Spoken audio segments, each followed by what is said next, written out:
شکر کی کیا کیا صورتیں ہو سکتی ہیں؟ شکر کی پہلی صورت یہ ہے کہ گلہ نہ ہو، بندوں کا گلہ بھی نہ ہو، خالق کا گلہ نہ ہو، زندگی کا گلہ نہ ہو، اور شب و روز کا گلہ نہ ہو۔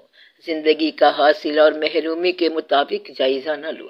شکر کی تعریف یہ ہے کہ زندگی کو حاصل اور محرومیوں کی شکل میں نہ تو لو کہ کیا کھویا اور کیا پایا ہے۔ آپ نے نہ کھویا ہے اور نہ پایا ہے، بلکہ اس کا مال اس کے گھر واپس آیا ہے۔ بس یہ سیدھی سادی بات ہے، اس میں کھونا نہیں ہے اور پانا نہیں ہے، صرف آنا ہے اور چلے جانا ہے۔ اور شکر کی بات یہ ہے کہ زندگی میں اپنے کمفرٹ کو، عافیت کو عطا کرنے والے محسنوں کو تلاش کرو اور محسن کے احسان کا شکریہ ادا کرو۔ اللہ تعالیٰ نے شکر کی یہ شکل بتائی ہے کہ جس نے انسان کا شکر نہ ادا کیا اس نے میرا کیا شکر ادا کرنا ہے۔ اپنے ماں باپ کا شکر ادا کرو، یہ فرسٹ اور فارموسٹ ہے، انتہائی اہم ہے۔ اور جب ان کا شکر ادا کر لیا ہے تو اپنے محسنوں کا بھی شکر ادا کرو۔ اپنے ان کوا کا شکر ادا کرو جو آج تک مفلوج نہیں ہوئے۔ ہاتھ کا شکر ادا کرو کہ اس کی مہربانی ہے کہ ابھی تک چل رہا ہے، ورنہ ہاتھ شل ہو جاتے ہیں۔ جو گیا اس کو بھول جا اور جو بچا اس کا شکر ادا کر۔ شکر کی تعریف یہ ہوتی ہے کہ شکر تکالیف میں گنگناتا ہے۔ تکالیف کا اعلان نہ کرنا شکر کی انتہائی شکل ہے۔ تکلیف کا اظہار نہ کرنا شکر کے درجے میں داخل ہونے کے برابر ہے۔ پہلی بات تو یہ ہے کہ تکلیف کو برداشت کرنا آدھا شکر ہے۔ پھر تکلیف پہ مسرت کر کہ اللہ کو یہی پسند ہے۔ کسی زمانے میں اس نے راحت کی چٹھی لکھی تھی، وہ بھی اسے بڑی پسند تھی اور وہ بھی اس نے لکھی تھی۔ اب یہ چٹھی آ گئی ہے تو یہ بھی پسند کر۔ چٹھی تو اس کی ہے، پھر اور چٹھی آئے گی کہ دستخط کر کے فوراً آ جا، تو وہ بھی قبول کرنا۔ گھبرانے والی کوئی بات نہیں ہے۔ شکر کرنے والا انسان اپنی نعمتوں میں جو اس کے پاس ہے اس میں لوگوں کو شریک کرنا پسند کرتا ہے۔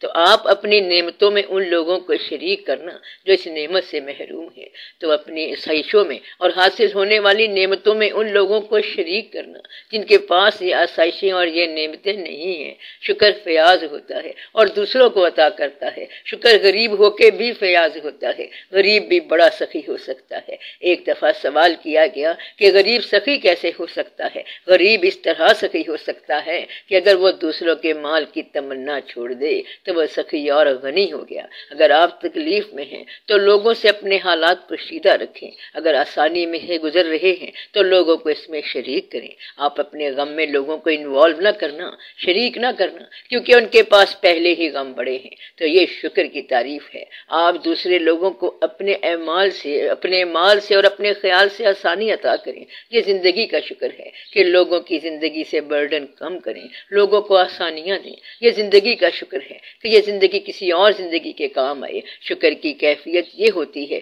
کہ انسان ہمہ حال سجدے کی کیفیت میں رہے۔ شکر سرنگو ہو جاتا ہے۔ شکر پھلدار شاخ ہے جو جھک جاتی ہے، گلا بے ثمر شاخ ہے جو اکڑ جاتی ہے۔ شکر کے اندر وزڈم، دانائی پیدا ہو جاتی ہے۔ جو شخص کمپلینٹ، گلا، شکوہ اور شکایت کا پروگرام بنائے گا وہ ٹوٹ جائے گا۔ شکر کرنے والے کا پروگرام نہیں ٹوٹے گا کیونکہ اس کو بنا بنایا ملتا ہے۔ شکر کرنے کی بے شمار حالتیں ہیں، ہر حال شکر والا حال ہے۔ شکر ایک عادت ہے، ایک کیفیت ہے، ایک مزاج ہے۔ شکر کرنے والے ہر حال میں شکر کریں گے۔ اپنی زندگی بناؤ، ضرور بناؤ، لیکن زندگی کو بوجھ نہ بناؤ کہ ہارٹ ٹربل ہو جائے۔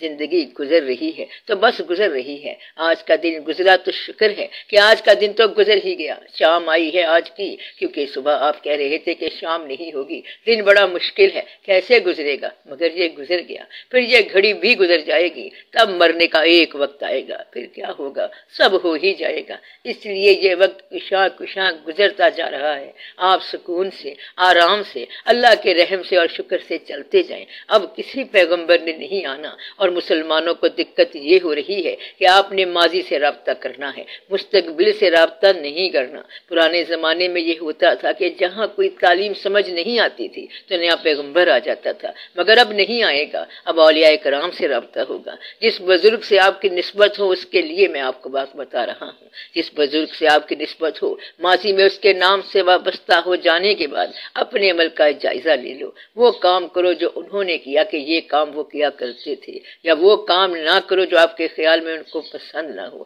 پھر آپ کو فیض مل جائے گا۔ کسی بزرگ کی پسند پسند کا خیال رکھنا ہی اس سے فیض لینے کے برابر ہے۔ آج کی زندگی میں کل کے بزرگوں کا خیال رکھنا فیض ہی فیض ہے۔ آج کے دور کا انسان بڑا مصروف ہے۔ کسی نے پوچھا کہ تو کسے یاد کر رہا ہے؟ کہتا ہے میں ماضی کو یاد کر رہا ہوں۔ ہمارے بزرگ ہیں، ہم ان کو مانتے ہیں۔ جن کو آپ مان رہے ہیں تو ان کا فیض تو ہو گیا۔ یہ زندگی جس میں لوگ کسی کو نہیں مانتے، آپ ماننے والے پیدا ہو گئے، اور یہ فیض کی دلیل ہے۔ فیض کی ابتدا یہ ہے کہ انسان ماننے والا بن جاتا ہے۔ ماننے والا یقین سے مانے تو فیض لینے والا بن جاتا ہے۔ پھر جب اس بزرگ کا عمل آپ کی زندگی میں اتر جائے تو پھر یہ اور قسم کا فیض ہو گیا۔ اگر آپ کا عمل ان کی خوشنودی کا باعث بن جائے تو پھر آپ کے لیے اور طرح سے آسانی آ گئی، فیض آ گیا۔ تو آپ اپنے اعمال کو ان کی نسبت سے کیا کرو، بزرگوں کو یاد رکھا کرو اور شکر کیا کرو کہ آپ کو اسلام عطا ہوا۔ آج لوگوں کو اسلام کی بات سمجھ نہیں آ رہی، جب سمجھ آئے گی تو کافر چیخیں گے۔ اللہ تعالیٰ نے فرمایا ہے کہ وہ وقت آئے گا کہ جب کافر جو آج مال پر اتراتا ہے اور فخر کرتا ہے زندگی کی کامیابی پر، وہ زور سے چلائے گا کہ کاش میں مٹی ہوتا۔ اس دن کے لیے آپ آج ہی فیصلہ کرو۔ اس دن میں خوش رہنے کا آسان طریقہ کیا ہے؟ آج کا غم بھی قبول کرو، بس ہمیشہ کے لیے زندگی خوش ہو جائے گی۔